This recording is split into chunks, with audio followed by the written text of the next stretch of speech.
after being very pleasantly surprised by Marvel's Doctor Strange, I find my thoughts turning, as I'm sure do many of you, to a sequel. Now, I didn't get my Chappie sequel, and I don't know if I'm going to get my Accountant sequel, but I have a pretty good feeling about Doctor Strange 2 because everyone gets a trilogy, right?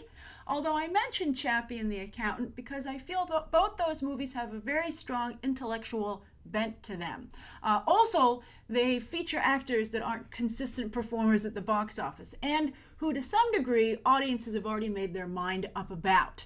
And I put Benedict Cumberbatch in that same category. So we'll see how Doctor Strange does when it finally hits the box office in the United States and China, the two biggest movie markets. But again, I'm hopeful, not only because it's a Marvel movie, and those seem to be able to do no wrong, at least financially, but also because somebody has to clean up after Infinity War, right?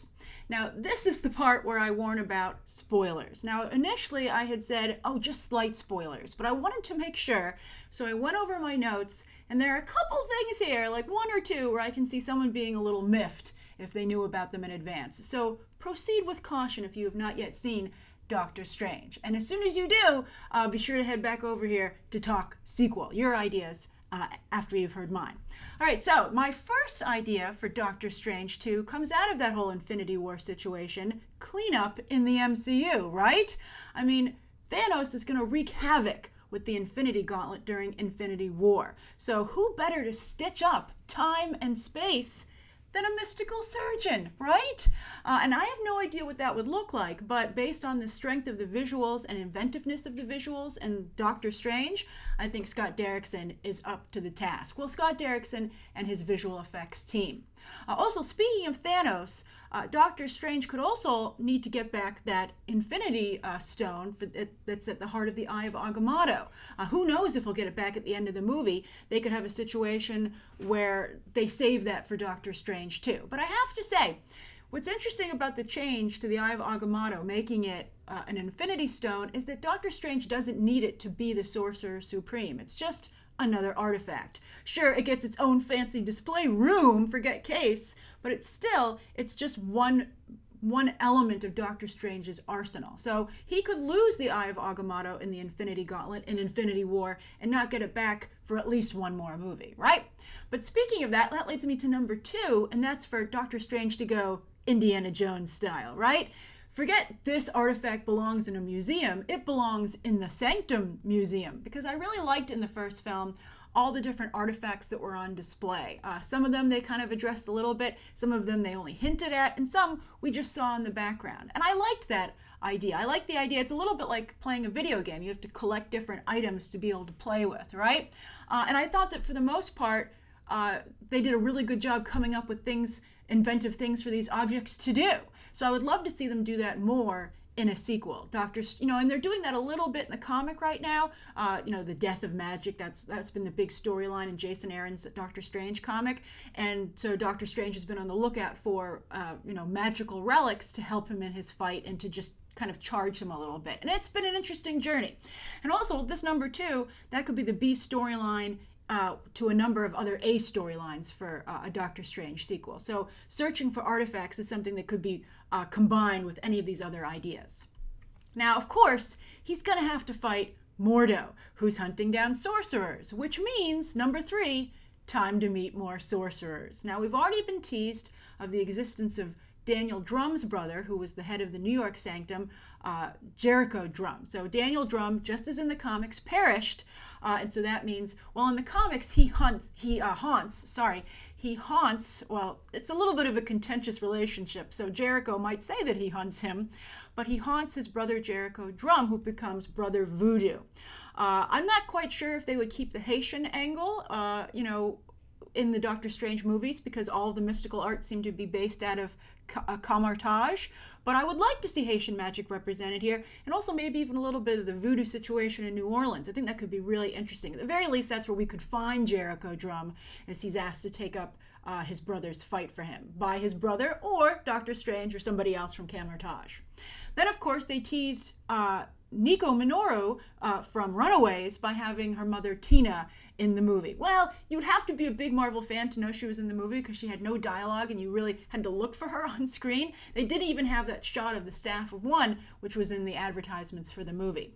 But that's the Hong Kong Sanctum, and that would be a great place to explore with both having Tina maybe actually have some lines and her daughter, the popular character of Nico Minoru. But also, I'd like to bring in somebody else here, and that's Clea, who is the niece of Dormammu and Doctor Strange's one of his love interests in the comics. Not a lot of action in the first Doctor Strange. This would be a good way to not only bring him a love interest, but someone who's also part of the action. It was great to see a woman, not have to choose whether or not she's going to be the love interest or a peer. So in the comics, Clea might look like a human being, but she's actually another dimensional being in human form, which would allow Doctor Strange and Clea to compete with the Vision and Scarlet Witch for kinkiest couple in the MCU. Also in the comics, he trains her because while she's related to Dormammu, she is the white sheep of the family, meaning she's the one who's good and doesn't want to follow the evil path of everybody else. So Doctor Strange trains her, and that would give the whole first student angle, like he has a responsibility for her. And also, I don't really condone, glorifying student-teacher relationships because there's usually an illegal age difference, but there's a long history of them, so they could maybe do it tastefully. So you'll have Doctor Strange training someone just like the Ancient One trained him. Then also, Clea being from the Dark Dimension, being made of matter from the Dark Dimension, would make her quite powerful because, of course, in the movie, it's revealed that the most powerful sorcerers are fueled by Dark Dimension magic. So that would make her really cool as well. So, all right, so that's number 3. Now, speaking of Hong Kong, let's go back to Hong Kong for number 4. Benedict Wong's family is originally from Hong Kong itself. And I bring that up because apparently in Asia, nationalism is very important. China versus Japan versus South Korea.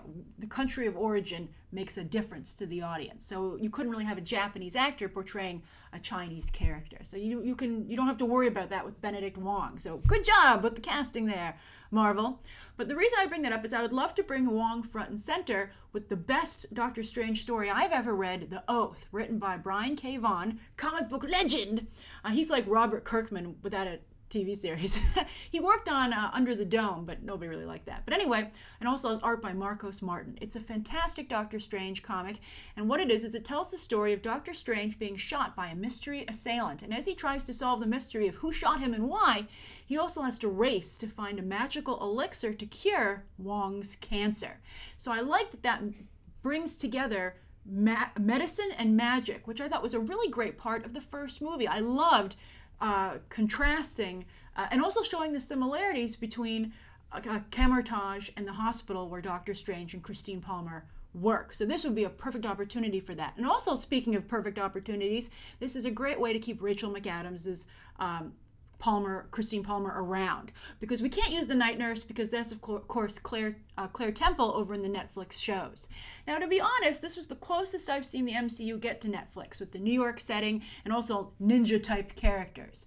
But even though Kevin Feige says that it's a possibility to bring in the Netflix characters into the MCU, I don't ever really see it happening because I think it would make it seem like you should be able to watch them for whatever the Netflix subscription fee is at the moment. I have it on automatic renew, so I don't know off the top of my head. But it's a heck of a lot less than the price of a 3D IMAX movie ticket.